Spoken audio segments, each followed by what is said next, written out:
Trauma ang inabot ng isang Koreano matapos mabiktima ng mga snatcher sa Makati. Hinala raw ng asawa ng biktima, minamanmanan na sila ng mga salarin bago ang krimen. Nasa frontline ng balitang yan, si Gary De Leon.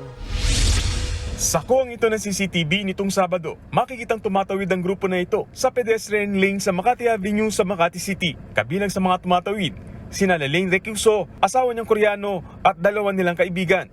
Sa di kalayuan, makikita naman na umabante ang motorsiklong ito kahit nakahinto pa ang mga katabi nitong sasakyan.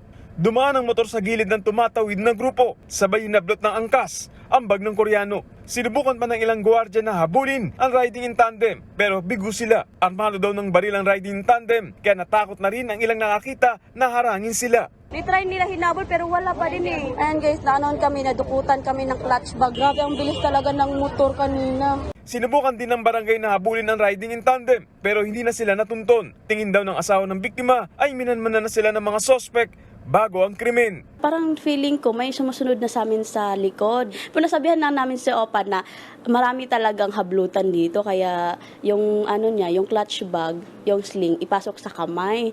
Ganun pa rin naman yung nangyari. Natangay ng mga kawatan ng 25,000 na cash, passport, credit card at ID na laman ng bag. Sobrang bilis, sir. Hamutik, akala ko babanggain kami. Kaya si Opa malapit na din na subsob. Kasi talagang papuwersa talaga yung paghablot ng clutch bag. Naisumbong na ng mag-asawa sa mga pulis ang pagnanakaw. Nakaranas daw ng matinding trauma ang Koreano, kaya umaasa silang madakip na ang mga sospek sa lalong madaling panahon. Tumanggi na muna magbigay ng pahayag ang mga pulis habang patuloy pa nilang iniimbestigahan ang insidente. Nagbabalita mula sa Frontline, Gary De Leon, News 5.